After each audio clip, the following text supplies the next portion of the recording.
ஒரு சிலை மறைந்தது, ஒரு தந்தையர் மனம் உடைந்தது, ஒரு மனிதருக்கு கனவில் அருள் கிடைத்தது, அதிசயம் நடந்தது.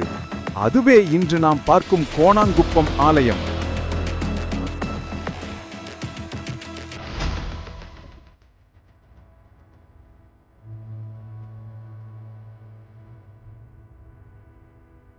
இது சாதாரண ஊர்ல கோணாங்குப்பம். இப்போ நம்ம பார்க்கிற இந்த அழகான இடம் ஒரு காலத்தில் அடர்ந்த காட்டுப்பகுதி. அருகில் உள்ள முகசபரூர் கிராமத்திலிருந்து மக்கள் தங்களோட மந்தைகளை இங்க மேய்ச்சலுக்கு கொண்டு வருவாங்க.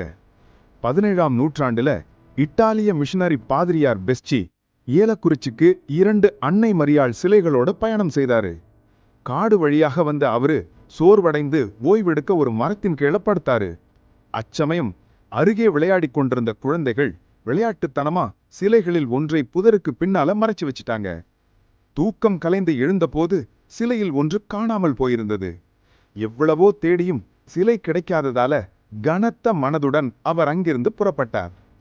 அதே நேரத்துல முகசபரூரில் வாழ்ந்திருந்தவர் கச்சிராயர். குழந்தை பாக்கியம் இல்லாததால் எப்போதும் மனம் கனந்தே இருந்தார்.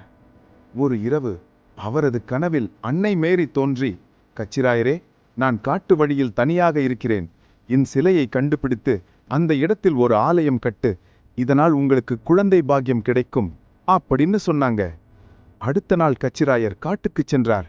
நீண்ட தேடலுக்கு பிறகு ஒரு புதருக்குள் மறைந்திருந்த அன்னை மரியாளின் சிலையை கண்டார். அதை பார்த்த கணத்தில் இது தெய்வத்திற்கே உரிய அசரீரம் என்று உணர்ந்தார். கிராமத்தாரின் உதவியுடன் அங்கேயே ஒரு சிறிய ஆலயம் கட்டப்பட்டது. அதிசயமாக சில காலத்திலேயே கச்சிராயரும் அவருடைய மனைவியும் ஒரு குழந்தை பாக்கியம் பெற்றனர்.